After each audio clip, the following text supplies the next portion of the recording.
Hey everyone, welcome back to the Hashrate Happy Hour Podcast, where this week I had the pleasure of sitting down with Chris Hare, the CEO of PRTI. PRTI is one of those companies that I've been watching for a couple of years now because of the insanely impactful technology of processing tires to create an alternative fuel source that is then powering a data center focused on Bitcoin mining. Chris opens up on this conversation and shares how PRTI is a fully integrated mining operation that is also solving arguably one of the largest problems in the world right now, waste tires. I hope that you enjoy this conversation as much as I did, and if you do, please leave a rating and review. It really helps out the show. This show is managed by Foreman. Get it? See what I did there? Foreman helps you manage your entire Bitcoin mining facility all from one simple dashboard. That's demand response and power controls to miner and facility mapping and business intelligence, all on one clean dashboard. Guys, this software is absolutely incredible, and it's what I personally use to manage the small miner fleet that I have online. And I think that's what I love about this the most, is that it even lets the small miners, the plebs, have the ability to manage their computers like the pros. It's always also really impressive when I walk into these large mining facilities for my day job and I look around in their control room and I see a 70-inch plus flat screen TV with their entire mining operation completely mapped out in Foreman, exactly how you would see it out on the floor. This is a truly invaluable tool for miner management, as well as being able to manage and automate your curtailment strategy. So please go check them out online today at foreman.mn. That's FOREMAN.MN. And no, that's not because they're huge fans and supporters of the state of Minnesota. That's just their website domain. It's foreman.mn. Today's podcast is brought to you by our sponsor, the Texas Blockchain Council, a Bitcoin-first nonprofit industry organization working to make Texas the jurisdiction of choice for Bitcoin mining and blockchain innovation. They will be hosting North America's premier policy conference for Bitcoin and the digital asset ecosystem on November 15th through the 17th in Fort Worth, Texas. For more information, please visit their website at texasblockchaincouncil.org.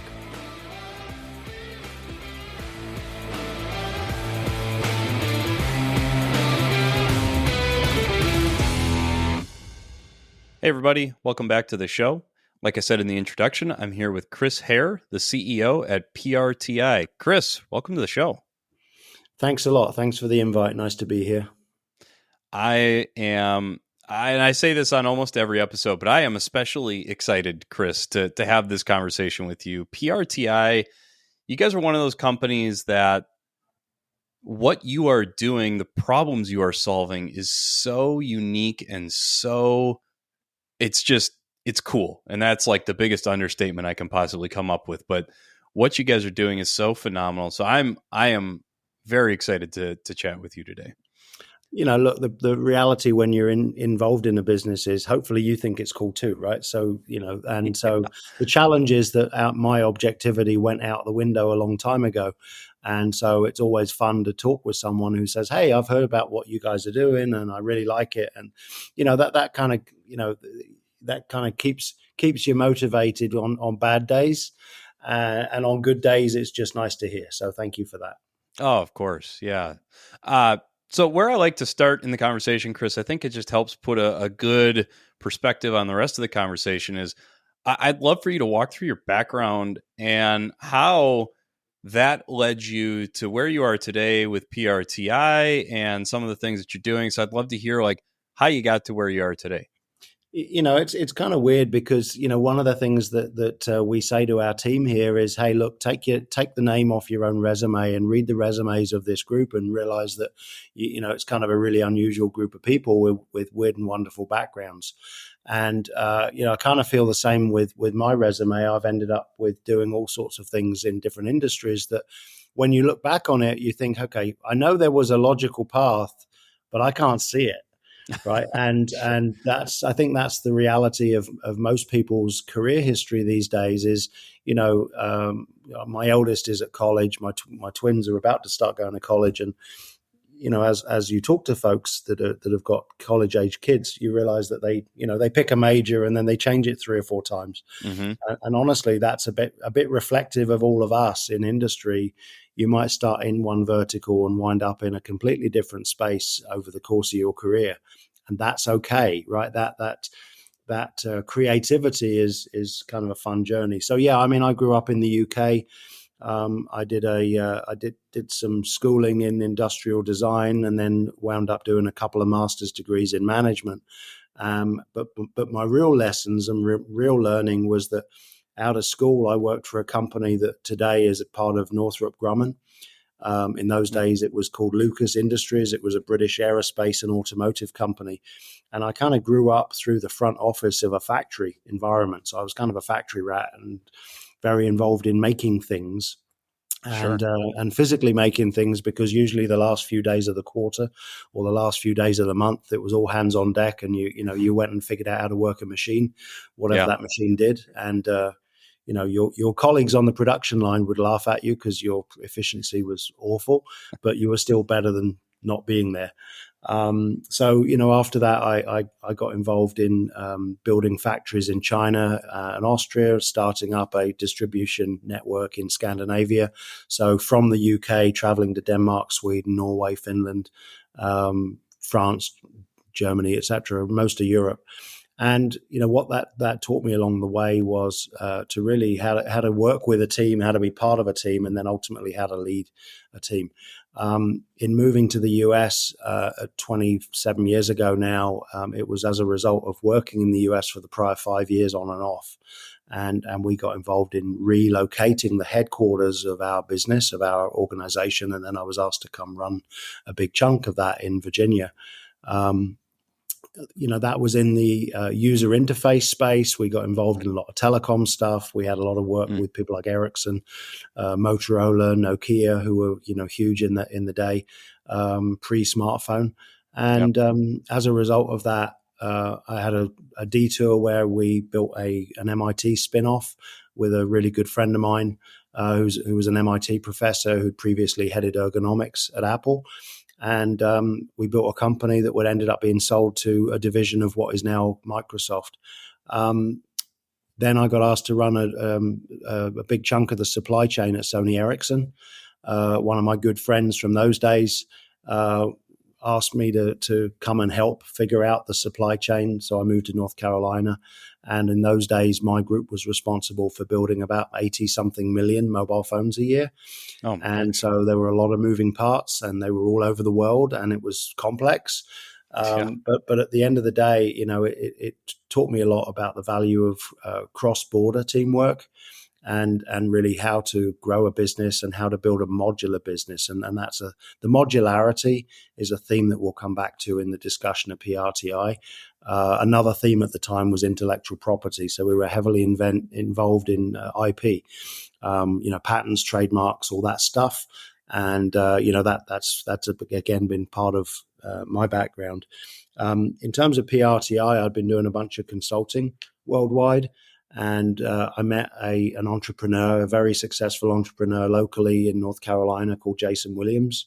And some of your audience may know his name. He's pretty visible in the Bitcoin space. The parabolic guy. Going parabolic. And so, Jason and I met. Jason had already started getting involved with PRTI and the founding team and really helping them figure out what was next in terms of growth. And so we started working together. And then a little bit later, Jason and I also met Pomp, and most people are familiar with Anthony and some of the great work that Pomp's been doing. So we'll get into that as we start talking about who PRTI is and what fun stuff we've been doing. Yeah, well, and thank you, Chris. I appreciate that. What a colored background and past too. It's I think, like you said, it's kind of representative of like the time that you spend in college. I did the same thing in college. I tried this for a little bit, and then I tried this for a little bit, and then I tried this, and then it kind of all comes together. And next thing I knew, I was selling Post-it notes and Scotch tape right out of college. We'll have that for a different conversation, later. But yeah, so I appreciate that. That's awesome. So you were a 3M guy, were you? I was a 3M guy. Okay. Yes. Yep. I spent almost a Minnesota decade there. mining. And I'm in Minnesota too. I'm at the hub of The it all. Yeah. epicenter. That's Yeah, right. that's That's cool. right. Very cool. Well, I mean, look, there's a fun journey there, right? When you think about what 3M stands for and how it's evolved, and that I can't remember the percentages now, but some very high percentage of their new products every year basically displace existing products, and they reinvent themselves on a regular basis. And I think that's kind of fun. It keeps the innovation spirit alive. That's right. Their tagline, and it may have changed recently, but innovation has always been a core staple of what drives that company. So, Right. yeah, it was great experience. Definitely helped launch into the Bitcoin mining, world and industry. So, Chris, I'd love to dive into PRTI. I'd love for you to give us like the 10,000 foot view, and then I'm probably going to ask you a bunch of questions to kind of zero you in on exactly what you guys are doing. So maybe give us the 10,000 foot, and we'll start there. Yeah, sure. Great group of founders. They'd been involved in all sorts of industries, in the oil and gas space, or in real estate. And then one of the founders was a space engineer, had been involved in the space program, and then building semiconductor companies. And so, like Jason and I and the rest of the team, I mean, very, very diverse group. But as I say, common thread was modularity and intellectual property and high technology stuff. So we'd found a really interesting group in Italy that had been working on all sorts of different waste streams, all sorts of different fuels and other things. And they had really come up with the, really great starting point of a way of processing car tires. And business is all about decisions and about forks in the road. The fundamental fork in the road that they took that was different from pretty much everyone else that had tried to do something positive with tires was they were only processing and looking at processing about 1 million tires a year. Now, 1 million sounds like a lot, but if you break that down into a day or a week or an hour or whatever subset, it's not that many. And so, what they did was they tried to figure out how to process a small amount of tires on a regular basis. Everyone else, I think, has looked at the tire problem as being a gigantic problem. I mean, to give you an idea of the problem, there's about 330 million tires a year thrown away in the US. So it's almost like one per person per year, right? It's kind of crazy. Jeez. It's crazy. And most people don't really get to think about that very often, because whatever vehicle you drive, you change your tires every 12 months, 2 years, whatever it is. And there's a sharp intake of breath, and you write a check for, or, pay over $1,000 for 4 tires and curse it and move on, and then forget about it until the next time. Plastic bottles and things like that are topical because they're in the middle of your desk every day, and you think about them more regularly. So anyway, what had happened is our team spent time in Italy looking at this technology and really looking at the way that they'd come up with the concept. And what we all saw was really a way to take something that was small and make it modular and make it repeatable. So, think of this as a repeatable business like a Starbucks or a McDonald's, or take your pick, or, whatever random business you want to choose. And just like Jason's amazing work in healthcare, if you look at every location, every clinic, or every restaurant, or whatever it might be, or every mobile phone factory, how do you make sure that the next location does exactly the same as the first one? Well, you measure it and you monitor it. You automate the bits that make sense. You protect the bits that make sense. You write it all down, and you make sure people follow procedures. That's what we're doing. So we have a technology that takes whole car tires, breaks them down thermally into their component parts. So first good thing we do is we get rid of tires. And the second thing we do is we're able to recover a gas, a liquid, and a solid, as well as recovered steel, because every steel, and this again may not be that well known, but tires have got a big chunk of steel in them. It's steel wire. So we're able to pull out the steel, and it's a valuable steel. And then we're able to recover the gas, liquid, and solid material. But then what we were able to do as next was to say, okay, great, we've got 3 materials plus steel. What can we do with those? Well, let's consider them at their most basic level as fuels. So the gas is a synthetic gas. The oil the liquid is an oil, and a bunch of other stuff. And the solid is actually, a material that is carbon based and looks and acts quite similar to coal. Okay, so basically we're taking a tire, breaking it down, and we can recover fuels. So you go to the next step and you say, hey, let's look at this process and can we do something with those fuels? Yeah, sure, you can sell them. And then someone else makes margin on what you sell to them, and someone else has to transport them a certain distance, so you lose money on that. Okay, so can we do things like making the fuel into power on site? Yeah, okay, we can spend time figuring that out. And then what we did, and again, this came from a lot of the work that Jason Pomp and the rest of the team here have been involved in. Is look, if you're making power, then you basically have your ability to vertically integrate your own data center. So what we've been able to do is run our own data center and mine for 6-7 years. So the model here is by solving an unsolved waste stream, largely unsolved, right? There's various uses, but very few are really economically viable. Mm-hmm. By solving that waste stream, we create energy that doesn't exist otherwise. So, in terms of a carbon process and a carbon footprint, a big chunk of the 300 million tires a year end up in landfills. And that's a shame because it's a wasted resource. If you think of a tire as a round battery, then basically the tire is a stored resource that is otherwise not harnessed ever. There's literally billions of tires around the world that are just sitting in a hole in the ground, or they're, thrown over the hedge or buried in the desert. And what we're able to do is take that to power and then run a data center based on it. That's it, and this is like what I said at the end. Cool was the only adjective that I could come up with at the time. I mean, this is just, it's absolutely astonishing and so creative. Not very many people look at a problem. And yeah, I mean, tires, when you put it into the scope of, 360 million tires a year going into a landfill, I mean, that problem feels like it's a mountain too big to climb, kind of a problem. And so then you break it down into these small component parts. You get 3, really, and I'd love to hear how dense the fuel sources are. It sounds like dense enough to run a data center off of it. So, I mean, what an absolutely astonishing process. And so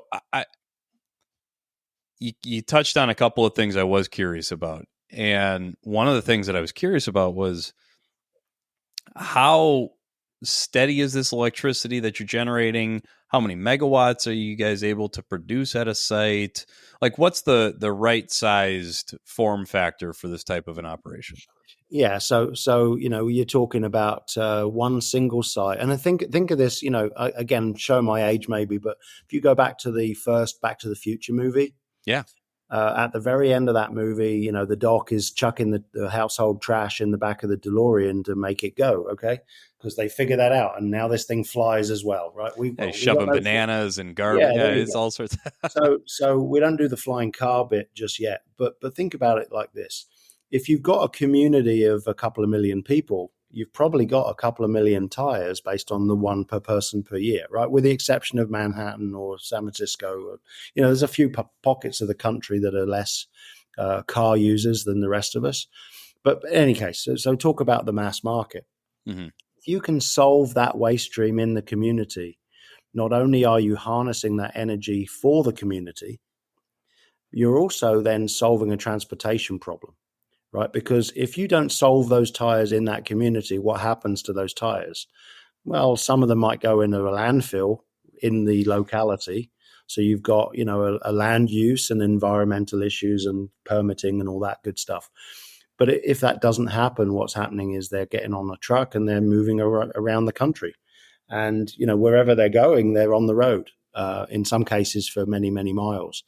So what we see is the ability to build relatively small sites and literally to build over 100 of them across the country. And then, literally you can dot them around the country based on population and solve the tires close to that community. And, the cool thing is that there's some really cool companies that are doing logistics of all sorts of things already. This isn't meant to be a fundamental logistics exercise, right? So we're tapping into those great companies and seeing how we can be part of this solution. And I think what that allows us to do is think of this as almost a microgrid, where every site is generating maybe 6, maybe 8 megawatts of continuous power, and then you can have literally 100 plus just in the US without looking at overseas growth. And the benefit of that is one site and a data center, that kind of level is interesting, but it's relatively modest. But you start looking at this as an off-grid data center, where the power is generated from a waste, and that is continuous power, because you have an offline disconnect between the way the power is made and the way the power is, or the way the waste is processed and the way the power is made. You can kind of disassociate one from the other, so almost use the power system as a capacitor. That way you can end up making sure you've got continuous power and reliable power, and sustainable power, because this is what would be termed non-virgin fuels that are being used a second time, because all the stuff that went into a tire otherwise generally doesn't get used in a productive way in most cases.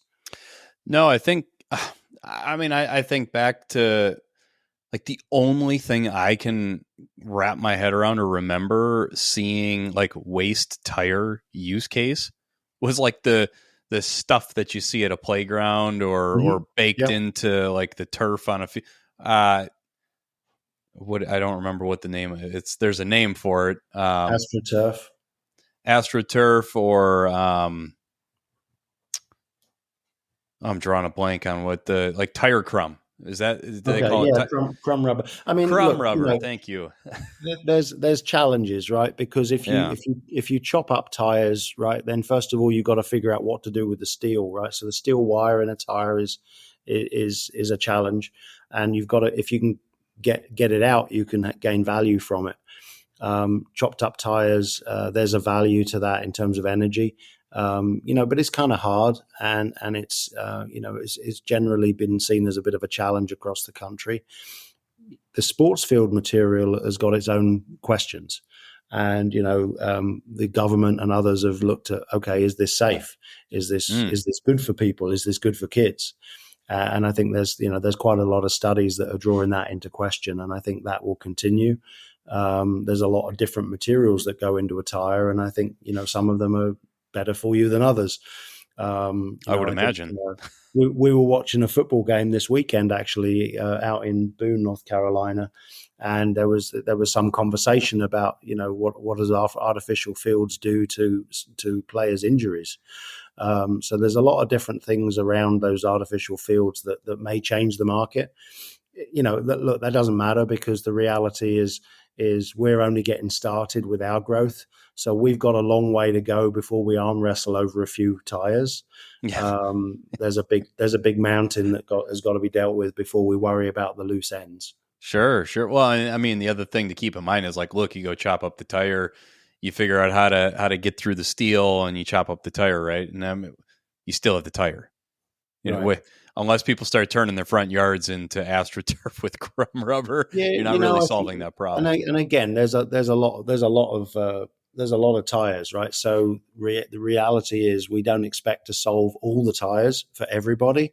That's a huge ask. Honestly, we'd like to see there to be more successful other ways of using tires, but we're not seeing that, honestly.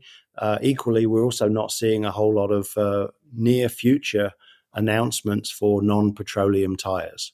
So, if you look at a tire, about half of it is, petroleum based, and then you've got natural rubber and steel and some fabric and some other things. That's kind of works. I mean, I have an electric car. On each corner of my electric car is a regular petroleum based pneumatic tire. So, even some of the advanced vehicles out there are still using the same materials and the same process, essentially, that's been around since vulcanization was discovered in the 1830s. Yeah. So, we see this use of materials staying for a while. And, when you talk about worldwide, you're talking maybe 1.5, maybe 2 billion tires a year is the consumption. So it's a big problem, and it's a big problem. It's a big energy loss too. Yeah. This is all about energy efficiency, and if we can reuse this material for energy or for other things, then why not? And of course, naturally on the back end, because of some of our team's background, mine included, we believe in IoT, the Internet of Things. IoT means we understand and agree with blockchain. And we believe, verification of processes, whatever they be, whether it's finance or healthcare or other things, just makes sense. So, of course, from that, as we looked at the opportunity to running a data center, what would we do? Of course, we would gravitate towards blockchain and Bitcoin and things similarly in that orbit. And now a quick word from our sponsor. This show is powered by Giga Energy. Giga Energy is a vertically integrated Bitcoin mining company that manufactures all of the electrical infrastructure needed to start mining Bitcoin. Whether that's medium voltage switchgear, PDUs, or power cables for your miners, the team at Giga Energy has you covered. Reach out to their sales team today for all of your electrical infrastructure needs at sales@gigaenergy.com. Use the word hashrate for the subject of the email and you'll get 5% off your order. All right, now back to the show. Yeah, well, and I love where you're going with that, because one of the things I wanted to ask you about was you mentioned in your explanation of PRTI that the large, or maybe all of the electrical production is then put into a data center. Mm-hmm. I would love for you to go deeper on like how you chose that for the energy offtake versus the grid, or battery storage, and then maybe selling it to, a different off-taker, or there's several other options, but how did you land on data center, Bitcoin mining specifically within the data center space? Like, just go deeper on that, because I find that fascinating. Sure. Yeah, it's kind of a fun story. And, Pomp and Jason have both told this story a few times on other podcasts, but basically, Jason and Pomp had started building an investment fund that I had a little piece of as well. And, we were meeting literally every Sunday to go through all sorts of prospects, and both investors and groups that we were investing in, at that time and since, we're all voracious readers and researchers. And we started looking at all sorts of fun stuff. And for one reason or another, Jason wasn't there one Sunday, and Pomp and I spent 3 hours talking about Bitcoin and basically nothing else.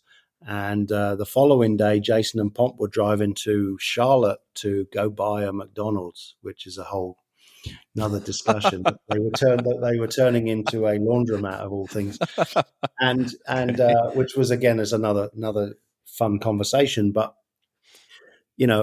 honestly, I predicted at some point during that day I would get a phone call from Jason and Pomp saying, "Hey, guess what?" And sure enough, at some point in the afternoon, it was, "Hey, we're going to build a data center." And, really at pretty much the same time, I won't say who, but we had the senior leadership of one of the big tech companies who ran their data centers in the middle of North Carolina. He came for a visit. And one of his observations was, "Hey, you've got a decentralized power station for data centers." So, putting these two events together was pretty much at the same time that we were starting to say to ourselves, hang on a minute, if we're selling our fuel, then whoever we're selling it to is then charging us for transportation. Either they're charging us or they're just discounting the price. And then secondly, they're figuring out something to do with that fuel that makes it more valuable. And then in general, they're directly or indirectly turning that into money. And that might be as power, it might be selling an upgraded fuel, whatever it might be. So, as we see it, our mission is to create the best version of what we have. And today, the best version of what we have is to take the three fuels we make, turn them into power, and then in most cases across the contiguous US, probably not sell it to power directly, because the power companies have got to make money too. Mm-hmm. So by selling the power to the grid, then the grid sells you the power back at a margin. Okay, so how can we make money? By selling our power. And in regulated monopolies, regulated markets, in most cases in the country, you have a choice. You can either sell it to the power company or not sell it to anybody. And so in that regard, we had to look at, okay, if we're able to make power, and this was honestly in close collaboration with two of the big power companies that have been super helpful with our business. We were looking at this and saying, what can we do with that energy? Oh, and a data center is certainly what we see as the highest and best use today. yeah. And that may change in the future, or it may change based on geography. You may go to some parts of the world where there's other things you can do with the power that are even more valuable, or there might be other things you can do in the military or in other industries where there's other things you can do. But for right now, it's Bitcoin.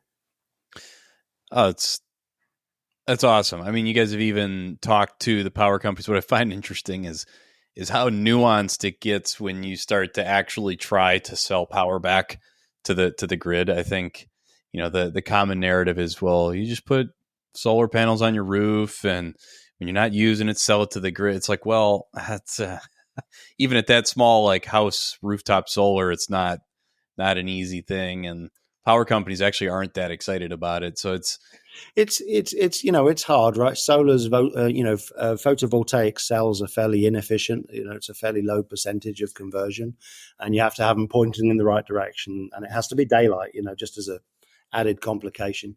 But here's the thing: if you're going to talk to somebody about power, why wouldn't you talk to the utility? These guys are the experts. I presented at a JP Morgan event in DC about a year or so ago. And on the panel that I was on was a lady who was the government affairs expert for, I think it was Exxon. I can't remember which of the oil companies. And she made the comment that, look, if you're going to talk to a company about renewables or about energy or about fuels, wouldn't you talk to the present incumbents? Because they've been navigating this space for a long time. And I think we feel the same way about power. These are the experts. And again, sometimes they're difficult to deal with. Every industry's got its own acronyms. But the reality is they know what they're doing. And you just have to find the right people who are open-minded to say, hey, educate me. Let's talk to the team and figure out how can we work together. Because, most businesses don't exist in a vacuum. Yeah. And they generally aren't successful if they are in a vacuum, because there's too many ways that you have to partner with other vendors or customers or other people in the chain. You have to see it as a chain, and you have to figure out how to connect to the right other links in that chain. Yeah. It's always interesting talking to the power companies. That's for sure. Yeah. What I also, when we were kind of walking through like the energy production that happens at PRTI, are there challenges with it? Because I mean, this operation, Chris, I listened to all this, and I'm like, boy, there should be one in every major city. There should be one basically where there are large population centers, as this perfect little microgrid. What kind of challenges, if any, are you guys facing with this type of generation? It's, we've moved through a phase where we've been, so the quick answer is financing. It's, I think we over the last 7-8 years, we've spent the time to really polish the model, figure out how the technology really works, make sure that we've protected it adequately. And by protect it, I mean patents, trademarks, trade secrets, know-how, some of that stuff. And knowing how to navigate that, again, is one of the benefits of some of our career histories. But then to prove it, right? Because lots of new technologies start in academia, or they start on a lab bench. They start with typically a small amount of whatever it is they're working on, and scaling is hard. So a big part of what we've been doing is really getting this to a meaningful proof point, proof of technology, proof of protection, and really making sure that we've run this process adequately, that we know how it works, and that we can scale with a lower risk level. Now we've done that. The next step, the next hurdle, really is working with communities and also working with large financiers, because although we've had wonderful support from our community and friends and family in terms of raising capital, the next step, 100 plus sites, it's a lot of money. And you're probably not raising that around a coffee table at Starbucks anymore. Sure. And so, that our next step is really getting ready to present to the right type of finance organizations worldwide. Because, as I said, this isn't just a US problem, it's a global problem. And so, that we have the appetite, we have the intent to be a multinational company and to be multi-state in multi-countries. Well, that starts to move into a territory where you've really, really got to move in a very different world in terms of financing. Yeah. And, so that's really the biggest next step. Sure. Are those conversations, do they ask you and maybe poke a little bit at like why data centers, why Bitcoin mining attached to this power like this type of power generation model? Are these groups, are they starting to come around to Bitcoin store of value, or are you having to like educate on like the Bitcoin side of things? It's been kind of a fun journey, right? Because if you think of verifying a financial transaction and digital money, well, we've all been using digital money for a very long time. When I moved to the US in 96, I was asked to go to a meeting at my bank, and I won't see which bank because they're actually people we bank with today. And this bank wanted my wife and I to go to a meeting in Hampton, Virginia, so that they could explain to us what a debit card was. And so they didn't really tell us that's why they wanted to meet with us. We were new customers. We just landed from the UK. Okay, sure. Big deal. So we show up, and it was like they started explaining this thing as if it was a revelation. And I take out of my wallet, my Barclays card, my debit card that I'd had for the prior 5-6 years in the UK. I said, "What, you mean like one of these?" And it's like, "Oh, hang on, no, everyone here's still writing checks." Right. So let's say whether we were behind or not, we have all got used to digital money. And so it's kind of ironic that big financing organizations have been a little slow to think about blockchain and Bitcoin, because they're in the middle of it, right? Whether it's denial or jealousy, or take your pick. I think the reality is big financing organizations are coming around. They are recognizing the proof points. They are recognizing the energy efficiency of blockchain and Bitcoin, and they are seeing the decentralization of money and decoupling of national interests with finance interests. And I think that, we're now talking with finance groups that are global, and therefore they are not tied to a currency or gold, or take your pick. And I think that because of that, I think the industry in general is being more open, and recognizing that Bitcoin, blockchain, or other data center uses look at the world's data center growth. At the end of the day, whether it's AI, autonomous driving, edge computing, other high intensity uses, or just Bitcoin, right? The capability is in demand, and very, very high demand. And, whatever the data center's use is, the highest operating cost of that data center is power. So in our case, we see that being, again, the challenge is that this is common sense to us. That doesn't mean it's common sense to everybody, but we see it as kind of an obvious conclusion to the stage of the business that we have today.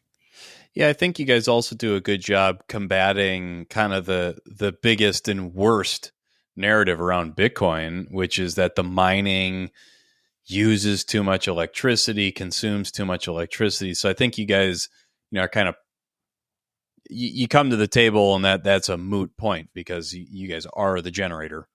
So there's a couple of things, right? I mean, that's kind of a frustrating argument, because it's almost the denial is like, okay, well, let's go behind the headline. Yes, Bitcoin consumes power. Okay, yeah, let's accept that.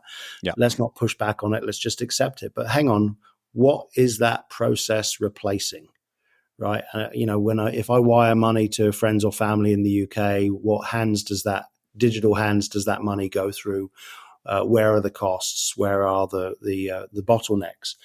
But if I look at this as a supply chain problem, if I look at blockchain, I think Walmart are working with IBM on a blockchain solution.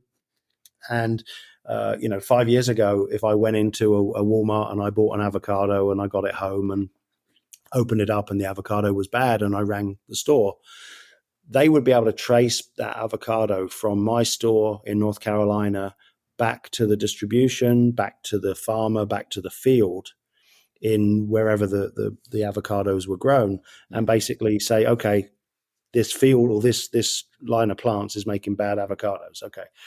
That process used to take about a week.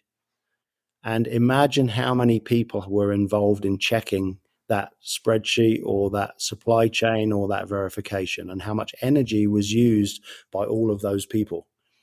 The blockchain equivalent of that process, it can now do it in under 10 seconds.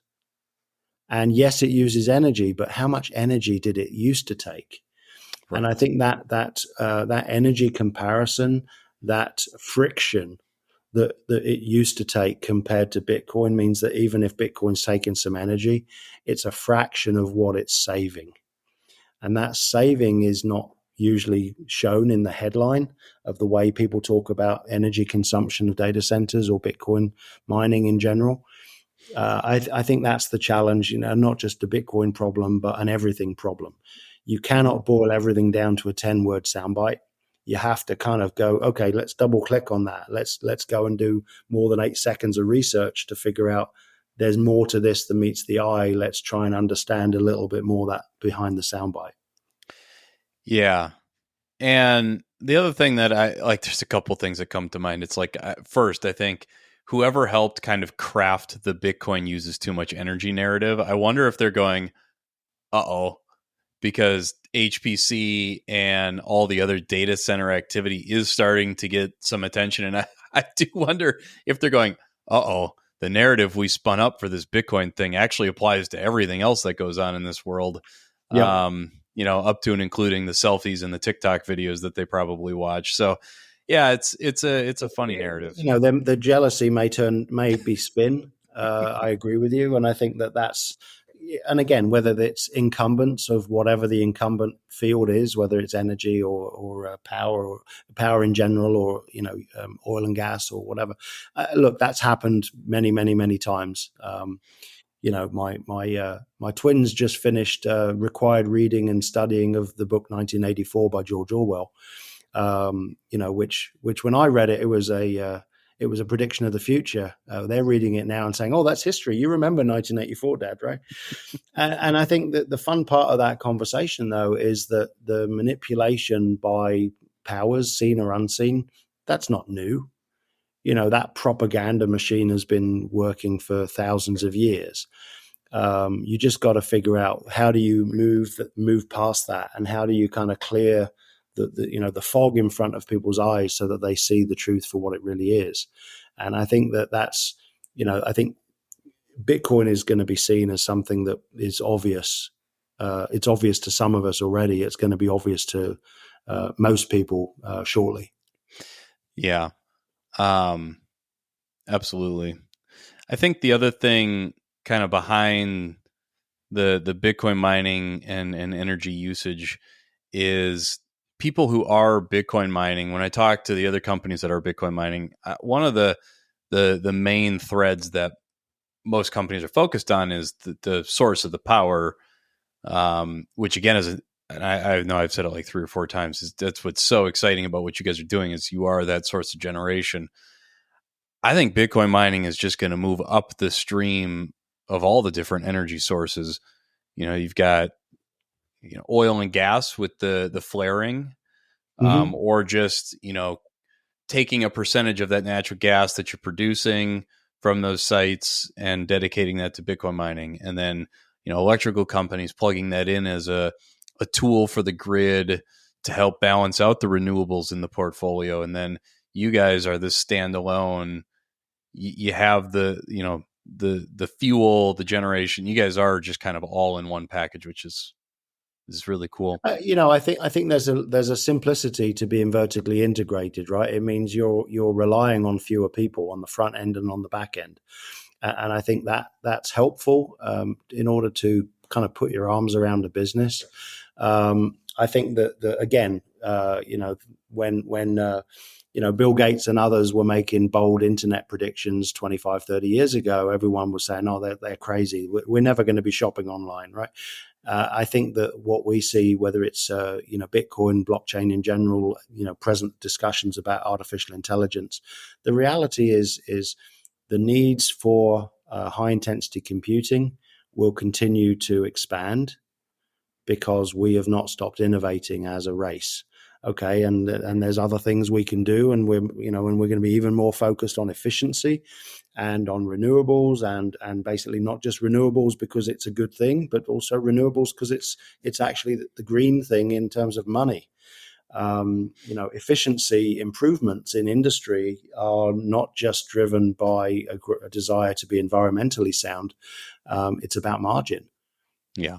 And I think that, capitalism or socialism, at the end of the day, efficiency is better. And that sounded like it should have been a 1984 quote, but it wasn't. But, look, I think there's a reason why it's important to improve constantly. And that's why what we see today is the step that we've reached is the best step so far. But that doesn't mean we've stopped innovating the business either. There's more stuff we can do with some of our materials that we're not ready to get into. So that's what makes it exciting for me and for our team is we got more to do yet. Yeah, well, I was going to ask, so kind of on that, there are some other things you can do with the materials. Are there other use cases for the gas, the solid, the liquid, or is the best use for it right now, presently, like energy generation? The best use right now is energy generation, but there's more things that come out of the materials we make that can be used later. But that's part of what we're doing now is not only looking at capital to build more sites, but also to increase and enhance the IP and the research and development that we've got. So that's a conversation for another day. But yeah, watch this space. I think the cool thing is we've already proven stuff to ourselves. Mm-hmm. In a small way, but just like with tires, we want to prove it in a bigger way, in a higher scale, because then it's harder to refute. I think if you process a certain amount of anything, and you do it once or twice, then people could consider it lucky. If you've done it thousands and thousands of times with millions of pounds of material, then it's got a verifiable proof. And that's what we're all about, right? Verifiable proofs. It's fantastic. So, Chris, maybe walk me through, we talked about scale for PRTI and what that means. Walk me through the next 2, 5, 10 years. What's it look like for PRTI? So again, I have a hard time drawing this. My CFO, Ben, he does a much better job with 3-dimensional axes than I do. But think of it this way. If we do nothing beyond the site plan that we have, right? So we're taking tires to fuels to power to Bitcoin. We can build lots and lots of sites. So there's a growth of number of sites. So that's one axis of growth. A second axis is the ability for us to do more with the feedstocks. So there's different things that can go into our system than just regular tires. There's also different things that come out of those output materials that can be made and harnessed for other purposes. And some of that may be more fuels, and some of that may be in materials that go into other directions, like the electric vehicle market. The third is, and that's a whole different axis, but it's additive. The third axis is a growth through acquisition and other extensions to the business, more vertical integration, more acquisition, more partnerships that really allow us to grow in a different direction. So, you can take all three of those axes and see them independently, but as soon as you start adding them together, you've got kind of the opportunity for exponential growth. And every startup CEO loves talking about hockey sticks like they're believable. Mm-hmm. I'm not going to be the exception. I think that there is an opportunity here for exponential growth, but we are thoughtful enough, sober enough, and our team's experienced enough to know that this is going to take some pretty deep pockets and some pretty sophisticated financial mechanisms. And so that's some of the planning that we're doing now, because this is a long haul project. You don't change a massive industry like this overnight, and it's certainly, we want to make sure that we do what we can and work with the right parties that are in the market. So it's an expansion of where we are. We love where we are in North Carolina, but we see the expansion not just across the state and across the country, but worldwide. I appreciate you sharing that. It's exciting to hear kind of the multi-axis, approach that you guys are taking. And, again, you guys took this immense problem, boiled it down to a small, replicable, operation. And then now it's, blow it out of the water again.